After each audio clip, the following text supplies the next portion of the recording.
Welcome to the interview show. This is Scott Wood, your host. I am in an alley behind the venerable Vogue Theatre in Vancouver. I'm standing with one of the members of P.S. I Love You. My name is Paul Saunier. You can call me P.S. So we delayed this interview because you had to repair a piece of equipment. I would love you to tell us a little bit about what happened. Well, last night in Victoria, the power supply for my guitar pedal board broke midway through the set. So if there's any guitar players listening, you know how stressful that is. And then I played the show without pedals, which was scary. And then today I've been sort of putting it all back together and making sure it works and repairing it. And then there's a bunch of cables I forgot and I had to go buy, and it's been a stressful day. But I think tonight the show is going to hopefully go really smooth.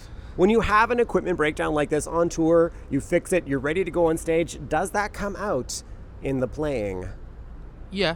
Last night ended up being okay because the atmosphere, the attitude of the show was like very drunk and relaxed, and people were just down for anything. A lot of people told me they liked it more because it was a more raw, crazy performance. You know, it wasn't like our normal show, which is more calculated. Sometimes when I see a band and there's like some sort of accident or like something goes wrong, and then they pull through and do something different, sometimes that's kind of better. I think I'm going to agree with you. How about we play a P.S. I Love You track? I'm going to play Friends Forever. I wrote the song after a totally fine but awful breakup.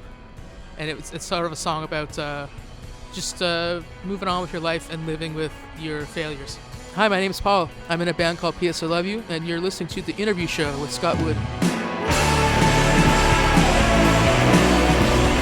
I just waited around.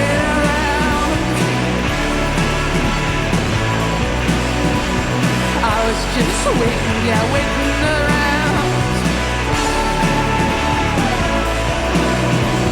Very few loves ever leave this town.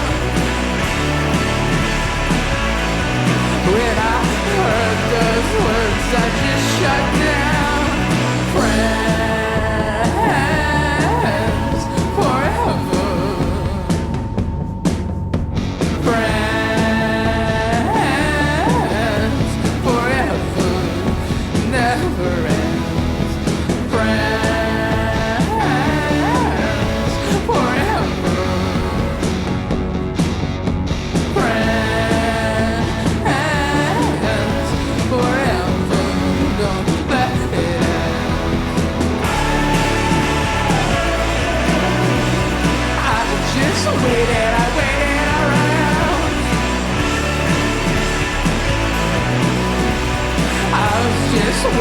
Waiting around.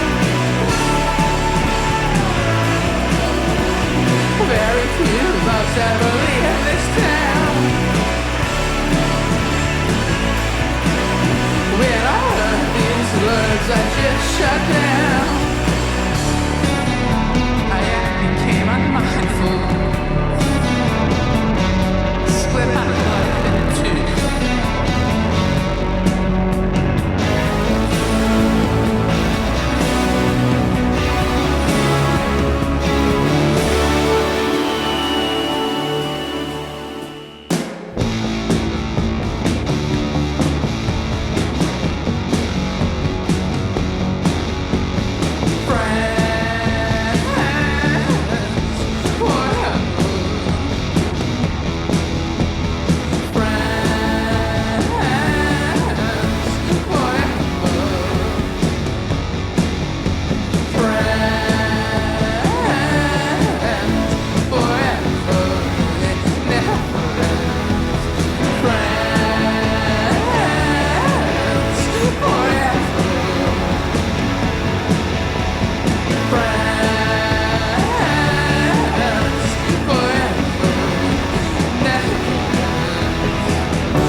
Scott Wood, your host. You just heard Friends Forever off the record For Those Who Stay by a band called P.S. I Love You. I've got P.S. here with me in a parking lot. I'd love you to say a few words about this track. Part of it was co-written by our secret third member of our band, Mr. Tim Bruton, who doesn't tour with us anymore because he got a real job as a school teacher.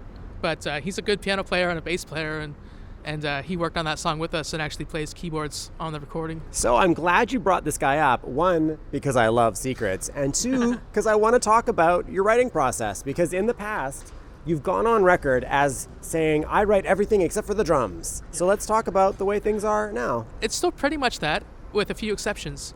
On this record, I wanted to, Benjamin was more involved. Let's introduce Benjamin for those who don't know who he is. Benjamin's the drummer. My dear friend Benjamin, who's been the drummer in the band for, I don't know, however long we've been a band. Could we call him one of your friends forever? You could do that, yeah. It's a cool double meaning of the song there. Yeah, this time around I wanted to sort of open up the creative process, I guess. And just like if I write a tune, I don't know if it's good. I want someone else to sort of play around with it and get back at me. And I sort of surrounded myself with creative people that I trust, and Tim Bruton, another Wayne Petty, you might know him from Cuff the Duke. He was there in the studio with us, just kind of working on tunes. He did some backup vocals on a couple songs, and Benjamin sang a lot of backup vocals as well. And our producer Matt Rogalski played a lot of keyboards, and it was just kind of a cool, like, this is a song, I don't know what I'm going to do with it, like, why don't you guys help me, we figure it all out together. So it was more collaborative. So that's kind of a big change for you, because one could call you maybe the Svengali of P.S. I Love You. I'd love you to talk about how that change impacted you. Well, it was kind of a natural progression. Like, I don't always want to be like the boss, I guess. Music is a creative thing, and I like doing it, and there's only so much that I can say before I feel like I get tired of my own voice almost. And if I'm tired of it, maybe other people are. So I like collaborating a lot. So the story behind your third record, For Those Who Stay, is that this is the first record you did in a studio. So I'd love you to talk about what the different setting meant to your music. Yeah, in the past we just had our producer Matt Rogalski sort of set up a temporary recording setup, just either in homes or garages or lofts or whatever. This time around we're in a fancy, nice studio. We recorded things to like reel-to-reel tape and had all kinds of analog gear, and we took the time to be really kind of extravagant and like really explore the songs and add as much junk to the songs as we wanted, Some of the stuff ended up sounding too nice. We had to take some time to make it sound crappier, so to get that raw energy sound that I like. But yeah, it was a great experience. It felt more official, like we're a real band now. There's been a lot of experimentation on the record with the P.S. I Love You sound. Some people have loved it. Some people have been like, I don't know. I'd love you to talk about experimentation in the context of something you tried that worked for you and something that you tried that maybe you wouldn't do again. Well, I'm happy with the songs in the sense that they're really they're all like really like solid and meaningful to me. And that hasn't worn down at all playing them live. And when we play them live, they're quite different because we're still just a two-piece on stage right now. So all you're getting is, Moog bass, synth, and guitar, vocals, and drums. So a lot of those extra layers of sounds, those like nice, lush sort of soundscapes that we built into the songs aren't there live. You're just getting the really like the loud rock and roll versions. So I kind of like having the live show different than the album. To be honest, and I hope people who like the album aren't disappointed. But yeah, the live show is stripped down and more kind of in your face, loud, crazy. How about we play another track from the record? I'm gonna let you choose a track for us to hear. Let's play the opening track. It's called In My Mind At Least. It's a fun song about forgetting to do important stuff.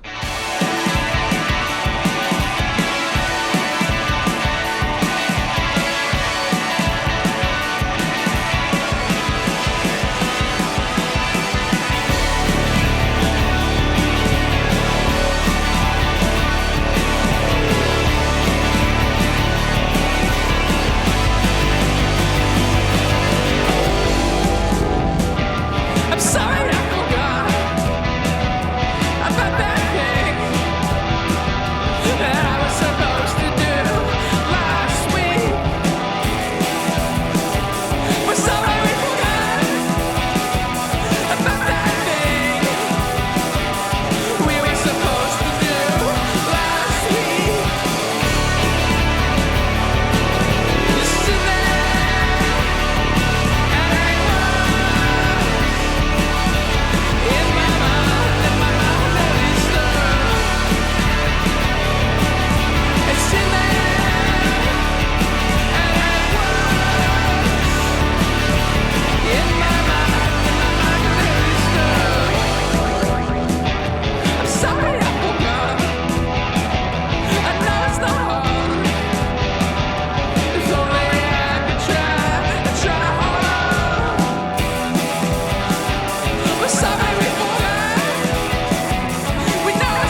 Hi, my name's Paul. I'm in a band called P.S. I Love You, and you're listening to The Interview Show with Scott Wood. Welcome back to The Interview Show. This is Scott Wood, your host. You just heard P.S. from P.S. I Love You's Choice. Yeah, we just played a song called In My Mind At Least, and it's kind of like I consider it a fun little, like, jangly number about being stressed that I forgot to do my taxes for so many years. You know, a lot of my favorite punk songs are about being bored, so, you know, I try to do that sometimes as well. All my songs are about being depressed or bored, so hopefully you like them. Awesome. So, Paul, you've said that the sad part about my band, P.S. I Love You, is that if Ben, the drummer, and I were in comfortable living situations, made a lot of money, and owned a bunch of cars, I think we'd make really boring music. Why is that, P.S.? Well, I don't remember saying that, but it sounds right. Actually, I don't know if it's right, but so much of what we do comes from stress, and so much stress comes from being poor. And I don't, you know, we're not poor. We're doing okay. We're working bands. We tour the country. We're doing good, but, like, it's still a really hard job. I don't want to trade it in for something that's more comfortable but less creatively rewarding, I suppose. I like singing these songs because we really mean it. We're not pretending to be a working class punk band, you know, we are. Save by some sort of fluke, P.S. I Love You was put into whatever the modern day equivalent of an iTunes commercial is, and you guys then all of a sudden had the nice car, weren't so stressed out. What type of music do you think you'd make? I actually have a plan for that, a dream plan.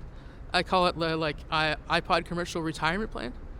Is that nothing would change except we would be able to live like this forever instead of blowing it all at once. Yeah, that's my plan. So if, you know, anyone from Apple's hearing us right now and wants to put a song in an ad, it would really help out. You know, my kids can go to school, but we'd still live in an apartment. All right, Paul, aka PS from PS I Love You. In 2012, Spin Magazine said you were one of the 100 greatest guitarists of all time. You were number 99 above Skrillex. How do you feel about that? I feel fine about it. That was a weird surprise, that list. I guess I'm asking more that you're on the top 100 and you beat out Skrillex, who's not typically thought of as a great guitarist. I think with that list, they were trying to troll classic guitar fans a little bit. Because, you know, they don't have, like, any of the people. This is actually what I like about that list, is they don't have any of the people that you would expect. I mean, it might have been a mistake to leave off Jimi Hendrix because he crosses over into every, you know, he's a classic rock mega god, but he's also weird and noisy. But, you know, I like a lot of the guitar players on that list, and in the mainstream guitar world, a lot of them don't get enough recognition. So, I mean, it's kind of a cool list, even though it is a bit ridiculous. But yeah, I guess I'm glad I'm better than Skrillex. Paul, you get called a guitar god a lot in reviews, and I have a couple of friends that love you and come to every show and watch you play guitar, bobbing their heads. So there's some merit in that title, but I would love you to talk about a fellow guitar god from your generation that you admire and something they do that you could not do yet. I mean, there's a band from BC called Freak Heatwaves. They're just a trio, and they kind of have this, like, late 70s, like, no wave meets television kind of vibe, but the guitar player is just, the stuff he does is, like, really simple and beautiful and, like, kind of funky. It's the kind of style of playing that I don't really do. So that's why I like it so much. My favorite, like, guitar band of my generation of all time is Women. I still listen to those two Women albums. I just listened to both of them yesterday. Like, I listen to them all the time. That guitar playing on those albums is so unique and so, like, masterful and so unlike anything I would ever do. Like, okay, let me explain it this way. Like, I'm the kind of guitar player, when I hear someone playing guitar, I already know what they're doing and I can play it. But with a band like Women, I still can't figure out their songs. I don't know why. I'm really into the Viet Cong band now, which has the rhythm section from Women, who are a great rhythm section and really great guitar playing on that album as well. So yeah, I can't think of anyone else right now, but I mean, Women is my all-time favorite guitar band of, I guess, my age group. At this point, P.S., I'd love to play an older track by P.S. I Love You, so your choice is I can play either Butterflies and Boners or Sentimental Dishes. Which one should I play? Let's play Sentimental Dishes. And why did you choose that track? It seems, I don't know, more fun or something.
welcome back to the interview show. This is Scott Wood, your host. Right now, I'm talking to PS from PS I Love You. We just heard Sentimental Dishes off the second record by that band called Death Dreams. Paul, I would love you to say a few words about this song. Well, this song is kind of about if you're like a sentimental person like me, you end up saving things that aren't worth saving because they are attached to a certain time or a certain person or a certain thing in your life. So, yeah, Sentimental Dishes. It's about a couple of dishes. So can you tell me about the sentiment attached to these dishes? They're just like, they belong to a person that was important to me. And then, yeah, it's pretty dumb actually, but I don't know, it seemed like a funny name for a song, and then the lyrics that I wrote, the lyrics stray away from the dishes pretty quickly. Yeah, the song is mostly about, love and problems, how those things are connected and stuff, and secrets. Songs about secrets. Yeah, I love secrets as long as I get to hear a little bit of the secret. Have you ever been seeing a person that is a secret, but your roommates find out and you have to try to tell them not to tell anyone about it? That sounds like an episode of Friends. Yeah, and it's kind of related to asking your roommates to do the dishes. The chorus of the song is, I don't want to do these dishes, you don't want to do these dishes, they're not going to do these dishes. I don't want to keep the secret, you don't want to keep the secret, they're not going to keep the secret. So it's kind of about love and problems and dishes and roommates. And you're being in your mid-20s in a small Canadian city. All right, Paul from PS I Love You. Your second record was called Death Dreams, and it was titled that because you were haunted at the time by persistent nightmares of your death. Is that still happening? Yes and no. I have a weird dream world. And again, I don't want to bore people by talking about my dreams all the time. A lot of people talk to me in my dreams who are dead. And it's like a weird... My mother goes to see psychics all the time, and they keep telling her about her psychic son, and it freaks me out. And I keep having dreams where friends of mine who have passed tell me secrets, and it ends up really affecting my day-to-day life. Yeah, it still happens. Death dreams is still a serious theme in my life. My follow-up question and my wrap-up question is going to be, Paul, now that you're over this fear of death, what are you dreaming about today? It's not I don't want to sound super dark and gothy. It's really not, that's really not what it is. Because you'd need to buy a lot of makeup. Yeah, I used to wear stage makeup a long time ago, but it was too much effort. Try to focus more on just playing a good show. So if you don't want to sound gothy, how do you want to sound? Oh, just like a person that thinks about death but also likes life a lot and, loves music and just does what they want. So then maybe we should end with you talking about a dream that is music affirming. Oh. Well.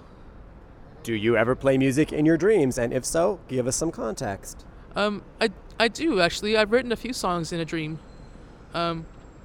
Couple of them aren't released yet. The title track for Death Dreams, the instrumental piece, I wrote in a dream. And I didn't die in the dream, but it was hinted at in the dream. I was a marching band. It was like a New Orleans jazz funeral marching band playing that melody. So I didn't really write the song. I didn't sit down and write a song in the dream, but the song played, and then when I woke up, I could hear it, and then I wrote it down. So that's kind of music affirming, I guess.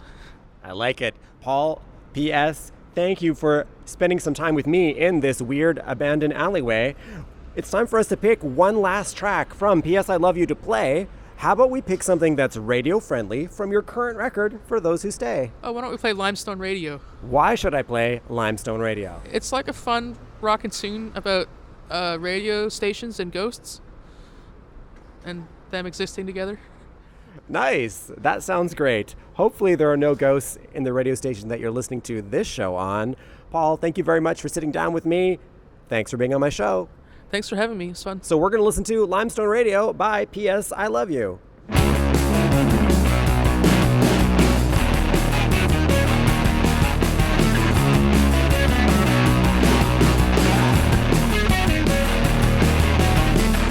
you see the shadow man?